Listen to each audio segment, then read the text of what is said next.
Hello and welcome to the program. This is Asakhe Online. My name is Zenzele Ndebele, and today in the Breakfast Club, we will be talking to Walter Chigwada, who is the chairperson of the Resource Mobilization I Am for Bulawayo Fighting COVID Trust.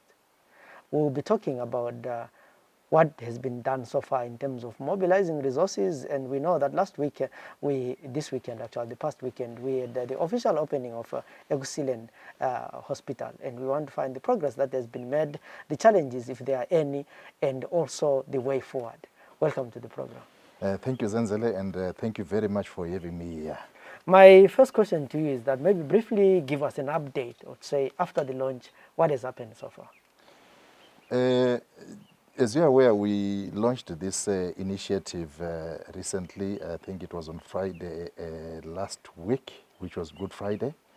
And since the launch, we have actually ramped up our campaign to try and get the outreach and make sure as many people are aware of this initiative.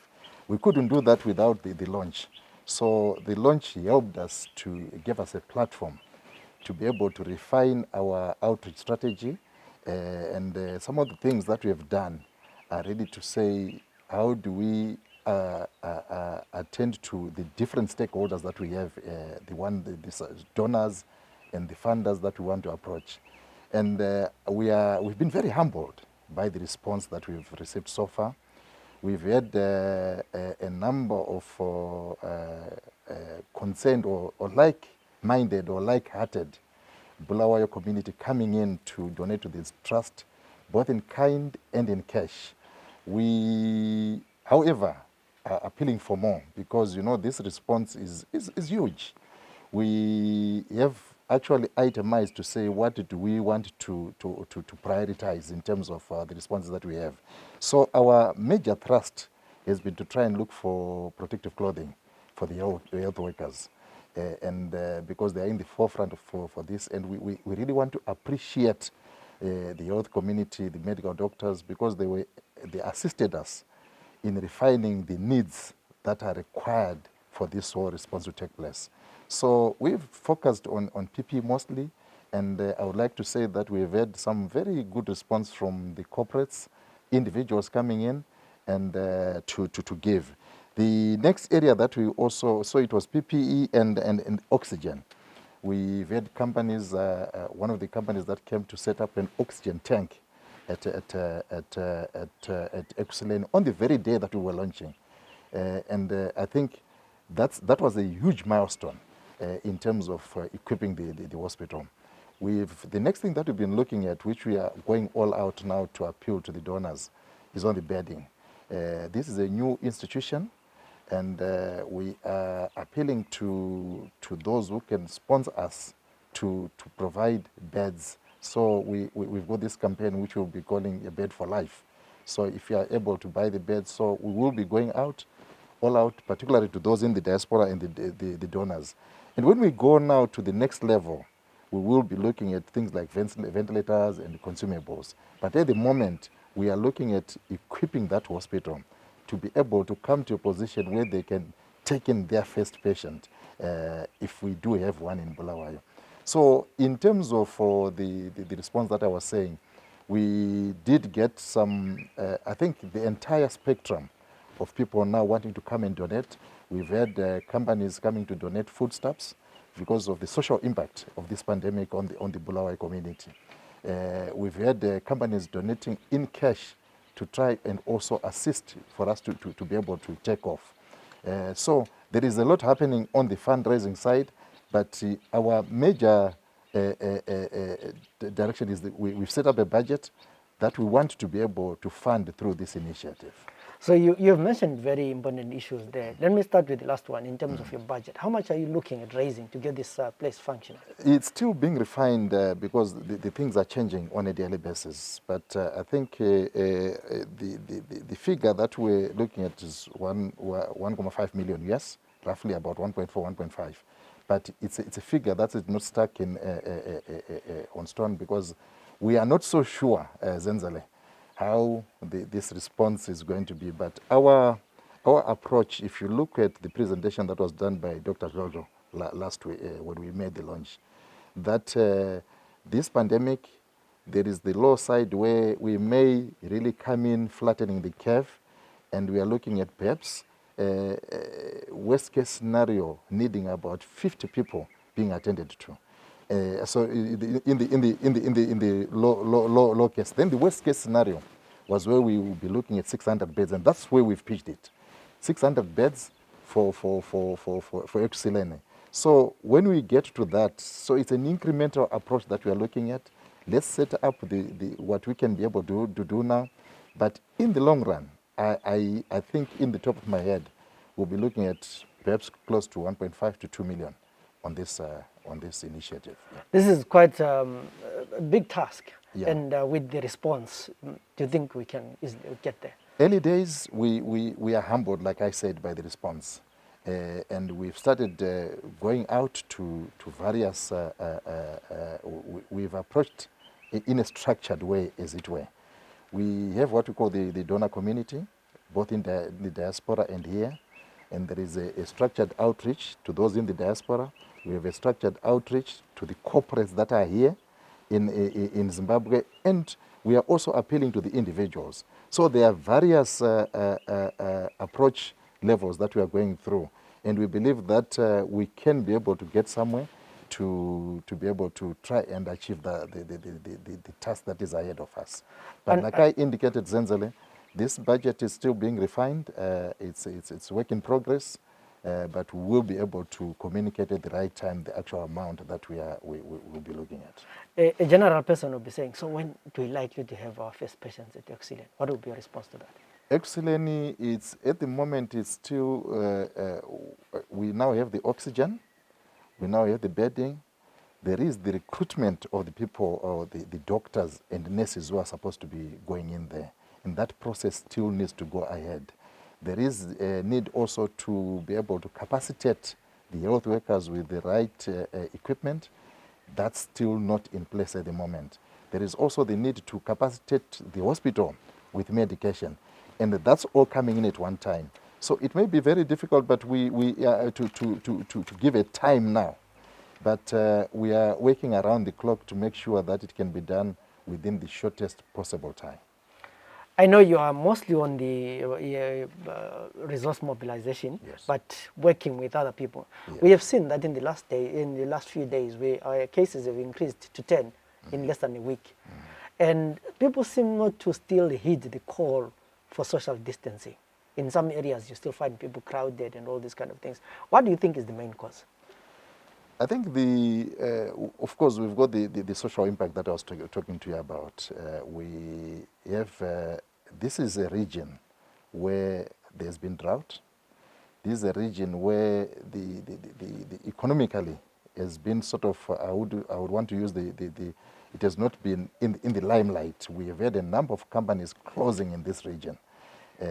So we have got a population that when the lockdown came in, some had not yet been paid, some did not have the food that they needed in. So I think that social side needed to be looked at. So that's where the major challenge is. If you see most of the movement, it's around trying to access food. But at the same time, I think the campaign, or the campaign to make sure, and the awareness, we need to sort of ramp it up.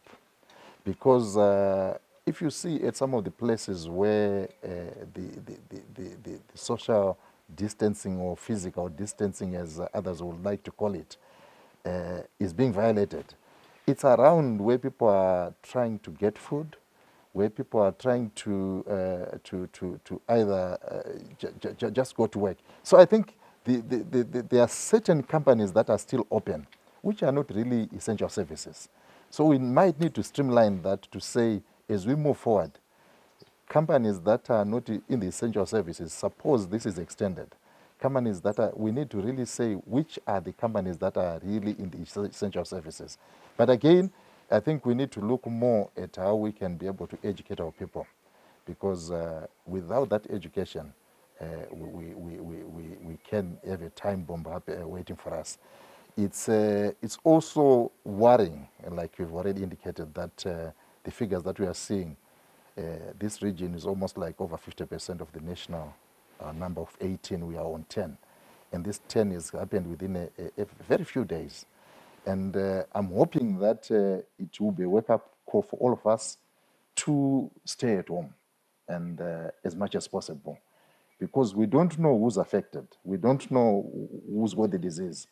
And we don't know who you come into contact with. And the other worrying thing, Zenzele, is that the numbers that we are getting from this side are from contact to contact, which means there is a problem really around that social distancing and around the way we are. It's a behavioral change that we need. There is, going back to Auxilian and the resources, I know there might be someone somewhere, you know, they have food, they have cash that they want to contribute. How do people go by in terms of if they want to donate? Okay. What we've done, Zenzele, is in terms of mobilization, we have CZI is coordinating the donations when they come in and the mobilization. Physically, if people have got the money, we've got our offices, CZI offices at number 104 Samuel Paranyatwa, where donations can be dropped off. But people can actually go to our website, imforbulawayo.org.zw. There, we actually have all the contact details in terms of the contacts, the numbers, the people to be in touch with, and you can be helped either to collect the donation. We also have set up a warehouse in South Africa, where, again, the contact details are given on that warehouse, where you can be able to drop off your donations. We've got one of the responses that we have is we have that warehouse. We have people that have offered the warehouses here and in South Africa, and we've got trackers that are ready to bring in donations to Bulawayo. So as soon as you have something, you can either contact us via that website. You'll be able to get directions as to where you can be able to drop off your donation. I have interacted with some few people on social media, mostly yes. Twitter or Facebook, saying, you know, is this not like any other initiative? How are we going to be be sure that our money is put in the right place? What are the accountability mechanisms that are in place? I think we've tried as much as possible, Zenzele, to put governance and accountability structures in place. For instance, right in the beginning, when the trust was set up, you look, it's a multi-stakeholder approach that was adopted, where we've got the businesses, we've got the church, we've got the NGOs, we've got the individuals who are well known in the society. So if you look at the people who are all involved, we've got industry, like I said, CZI coming in. That's number one on the structure. The second thing that we did was to make sure that there is a lot of accountabilities. We then not appointed, as it were, there is a company of accountants called PNA who offered their services. And what they've done already is they've set up all the financial systems, financial controls, they're in place. In terms of how we account for the donations, there is accountability. So when donations come in, how they come in, how they are dispatched. The area of also material donations. You know, we have had ORAP coming in, giving us their resources as well and their expertise. They are people who've been in this business of warehousing and logistics, how to distribute goods and so forth.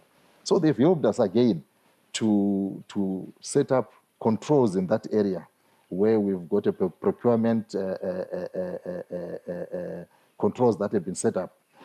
So we have a fully fledged procurement team that will go out and get the donations. The donations will be approved at the trust level.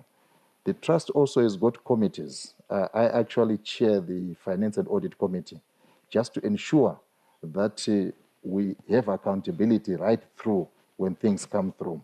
We have got another committee that looks at the procurement, the health, where these are the medical personnel that we are talking about, who are helping us right through. So there are committees for the trustee.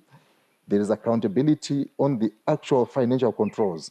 Then the last thing, perhaps, which I might just add, Zenzele, is that Deloitte have also offered themselves to be our auditors. So we try to put checks and balances to make sure that we account for the donations in coming in, the monies, and everything else. So those are the controls that we've put in. Maybe one of the last questions is, we have had people having or cases where there are complaints that people who have been told to self-isolate are then seen around shops and all these kind of things. How best can we deal with this issue of self-isolating? So I think personally, I think it's something that people have got to be convicted and convinced about. Number one, I might as well talk about here, there is the issue of the person himself. When we started having HIV and AIDS, there was a lot of stigmatization when people came out. But people now know that when you come out, you don't only help yourself, but you help others as well. So I think one of the things that we might need to look at is these people voluntarily not to be exposed by other people. I think it's something that if it's not like a disease that's got a lot of reproach and stigmatization about, anyone can get it at all levels. So there is no point in, this is personally me speaking, there is no point in hiding. I think it helps all of us, even if we were to come out and say, look, I've been diagnosed, I'm going into self-isolation. It has happened world over. We've seen big names, footballers, even prime ministers of nations coming out to say, this is what has happened to me. And they're given time to isolate. I understand some of them have come out now and they've been cleared. But what it does, Zenzele, is that that discipline then it helps to protect other people. So I think generally we need to observe this behavioral. It's a massive behavioral change that has to happen amongst ourselves to understand that this disease is real and people are dying out there, and we need to, where possible, stay at home. As much as possible, please stay at home. If you need to go out for any reason, observe the behavioral attitudes that are required for you to protect yourself from this disease and for you to protect others from that disease. And lastly, you are working at a time when there's a lot of fake news, people messages flying all over the place. What's the message to people who post irresponsible messages? I think it's very unfortunate, Zenzele, because people we've never gone through a period like this. And fear can really be something that guides people, and you can guide people in a wrong direction through fear. I think it's also an issue of responsible behavior when it comes to the messages that we pass on. Before you pass on a message, I think it's very important to just make sure that it is true. Who has sent it, even if it means you checking out to get the source, or just asking other people within the group to say, is this true, before you post it. So it's very unfortunate that we are getting this fake news being trended by people, but it's not helping anyone. So I would urge whoever is doing it to reflect upon themselves and stop doing that. That was Walter Chigwada, the chairperson in the Resource Mobilization Committee, I am for Bulawayo Fighting COVID Trust, talking to us about the efforts that are making the fundraise as well as what has been done. This is an appeal to everyone who is in Zimbabwe or everywhere in the world to say, Bulawayo needs you, Zimbabwe needs you. If you have anything that you can offer, please go to the website, try and donate whatever you can. But also you're appealing to young people. You're the ones who are always on the phones. Please, please, don't spread fake messages. I think it makes life difficult for some of us who are in the media business. We spend most of our time trying to verify whether the story is true or false, instead of actually going out to look for people who need help, who need information. So we're appealing to all of you to please make sure to play your part, be responsible, stay at home, and don't communicate things that are not necessary. My name is Zenzele Ndebele. Till we meet again tomorrow, have a good day.